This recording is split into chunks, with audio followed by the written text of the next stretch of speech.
SIO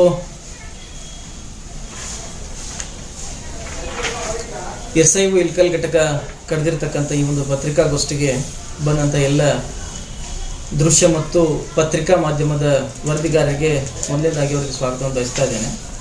ಆತ್ಮೀಯರೇ, ತಮಗೆಲ್ಲರಿಗೂ ಗೊತ್ತಿರತಕ್ಕಂತೆ ಈ ಒಂದು ಪತ್ರಿಕಾಗೋಷ್ಠಿಯನ್ನು ಕರೆದ ಉದ್ದೇಶ ಬಾಗಲಕೋಟೆಗೆ ಸರ್ಕಾರಿ ಮೆಡಿಕಲ್ ಕಾಲೇಜು ಏನು ಸ್ಥಾಪನೆ ಆಗಬೇಕಂತ ಹೇಳಿ ಈಗಾಗಲೇ ಅನೇಕ ಸಂಘ ಸಂಸ್ಥೆಗಳು, ವಿದ್ಯಾರ್ಥಿ ಸಂಘಟನೆಗಳು ಮತ್ತು ಕನ್ನಡ ಪರ ಸಂಘಟನೆಗಳು ಸುಮಾರು ವರ್ಷಗಳಿಂದ ಹೋರಾಟವನ್ನು ಮಾಡ್ತಾ ಬರ್ತಾ ಇವೆ. ಸರಿಸುಮಾರು 10 ವರ್ಷಗಳಾಯಿತು ಬಾಗಲಕೋಟೆಗೆ ಸರ್ಕಾರಿ ಮೆಡಿಕಲ್ ಕಾಲೇಜು ಆರಂಭ ಮಾಡಬೇಕಂತೇಳಿ ಘೋಷಣೆಯಾಗಿ. ಈ ಒಂದು ನಿಟ್ಟಿನಲ್ಲಿ ಇವತ್ತು ಮುಂಬರ್ತಕ್ಕಂಥ 2025-26 ಅಂದರೆ ಇದೇ ಮಾರ್ಚ್ 7ರಂದು ಬಜೆಟ್ ಮಂಡಿಸಲಿದ್ದಾರೆ ಸನ್ಮಾನ್ಯ ಸಿದ್ದರಾಮಯ್ಯನವರು. ಈ ಒಂದು ನಿಟ್ಟಿನಲ್ಲಿ ನಾವು ಪತ್ರಿಕಾಗೋಷ್ಠಿಯ ಮೂಲಕ ಈ ಒಂದು ಬಜೆಟ್ನಲ್ಲಿ ಈಗಾಗಲೇ ಅನೇಕ ನಾವು ಶಾಸಕರಿಗೆ, ಜನಪ್ರತಿನಿಧಿಗಳು ಭೇಟಿಯಾಗಿ ಬಂದಿದ್ದೇವೆ. ಆ ಒಂದು ನಿಟ್ಟಿನಲ್ಲಿ ಇವತ್ತು ಪತ್ರಿಕಾಗೋಷ್ಠಿಯನ್ನು ಕರೆದಿದ್ದೇವೆ. ಬಂದಂಥ ಎಲ್ಲ ಪತ್ರಿಕಾ ಮಿತ್ರರಿಗೂ ನಾನು ಮೊದಲನೇದಾಗಿ ಸ್ವಾಗತ ಬಯಸ್ತಾ ಇದ್ದೇನೆ. ಸ್ನೇಹಿತರೆ, ನಿಮಗೆಲ್ಲರಿಗೂ ಗೊತ್ತಿರತಕ್ಕಂತೆ 2014-15ರಲ್ಲಿ ಈ ಹಿಂದೆ ಸನ್ಮಾನ್ಯ ಮುಖ್ಯಮಂತ್ರಿಗಳಾದಂತಹ ಸಿದ್ದರಾಮಯ್ಯನವರು ಮೊದಲ ಅವಧಿಯಲ್ಲಿ ಅವರು 2014-15ರಲ್ಲಿ ಜಿಲ್ಲೆಗೊಂದು ವಿಶ್ವವಿದ್ಯಾಲಯ ಅಂಥೇಳಿ ಸುಮಾರು 6 ಜಿಲ್ಲೆಗಳಿಗೆ ಸರ್ಕಾರಿ ವೈದ್ಯಕೀಯ ಕಾಲೇಜು ಸ್ಥಾಪನೆ ಮಾಡೋದಾಗಿ ಘೋಷಣೆ ಮಾಡಿದರು. ಅದಾದ ನಂತರ ಅದಕ್ಕೆ ಯಾವುದೇ ರೀತಿಯ ಅನುದಾನವನ್ನು ಆ ಸಂದರ್ಭದಲ್ಲಿ ಅವರು ಘೋಷಿಸಲಿಲ್ಲ. ಸುಮಾರು 2018ರ ನಂತರ ಮತ್ತೊಮ್ಮೆ ಚುನಾವಣೆ ಆಯಿತು. ಅದಾದ ನಂತರ ಸಮ್ಮಿಶ್ರ ಸರ್ಕಾರ ಮತ್ತು BJPಯ ಆಡಳಿತಾರೂಢದಲ್ಲಿ ಸರ್ಕಾರ ನೀಡಿತು. ಆ ಸಂದರ್ಭದಲ್ಲಿ ಅವರು ಕೂಡ ಯಾವುದೇ ರೀತಿಯ ಒಂದು ಅನುದಾನವನ್ನು ನೀಡದೆ ಈ ಒಂದು ಮೆಡಿಕಲ್ ಕಾಲೇಜು ಸ್ಥಾಪನೆಯ ಕನಸು ದಿನೇ ಏನಾಗ್ತು ಅಂತಂದ್ರೆ ನನಸಾಗಿ ಉಳಿಲಿಕ್ಕೆ ಪ್ರಾರಂಭ ಆಯಿತು.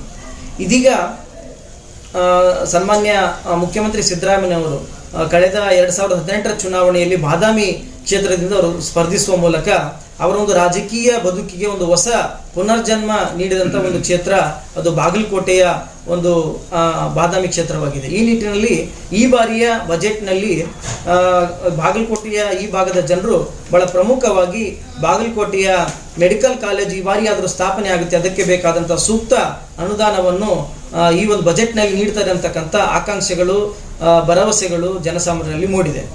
ಇದೀಗ SIO ವಿದ್ಯಾರ್ಥಿ ಸಂಘಟನೆ ಸುಮಾರು ದಿನಗಳಿಂದ ಮತ್ತು ಈ ಹಿಂದಿನ ಅನೇಕ ಕನ್ನಡ ಪರ ಹೋರಾಟಗಳ ಕರವೇ ಏನು ಇಡೀ ಜಿಲ್ಲೆಯಾದ್ಯಂತ ಅನೇಕ ರೀತಿಯ ಪ್ರತಿಭಟನೆಯನ್ನು ಹಮ್ಮಿಕೊಂಡಿತ್ತು. ಅದರಲ್ಲಿ SIO ವಿದ್ಯಾರ್ಥಿ ಸಂಘಟನೆ ಅವ್ರ ಜೊತೆಗೂ ಕೂಡ ನಾವು ಭಾಗವಹಿಸಿದ್ದೆವು.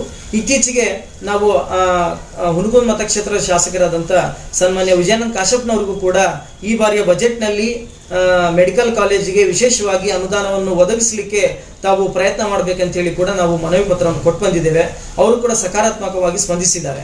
ಇದೀಗ ಇರ್ತಕ್ಕಂಥದ್ದು ಪ್ರಶ್ನೆ, ಬಾಗಲಕೋಟೆಗೆ ಸರಿಸುಮಾರು 10 ವರ್ಷಗಳಾದರೂ ಕೂಡ ಯಾಕೆ ಈ ಒಂದು ಸರ್ಕಾರಿ ಮೆಡಿಕಲ್ ಕಾಲೇಜು ಸ್ಥಾಪನೆ ಆಗ್ತಾ ಇಲ್ಲ ಅಂತ ನಾವು ನೋಡಿದಾಗ ಬಹಳ ಪ್ರಮುಖವಾಗಿ ನಮಗೆ ಬಾಗಲಕೋಟೆಯ ಜನಸಾಮಾನ್ಯರ ಒಂದು ಅವರ ಒಂದು ಆರೋಪ ಕೇಳಿಬಂದಿದ್ದೇನಂತಂದ್ರೆ ಅಲ್ಲಿರ್ತಕ್ಕಂತಹ ಏನು ಮೆಡಿಕಲ್ ಮಾಫಿಯಾ ಅಂತಂದ್ರೆ ಈಗಾಗಲೇ ಬಾಗಲಕೋಟೆಯಲ್ಲಿ ನಮ್ಮಲ್ಲಿರತಕ್ಕಂಥ ಅನೇಕ ರೀತಿಯ ಮೆಡಿಕಲ್ ಕಾಲೇಜ್ಗಳಿವೆ.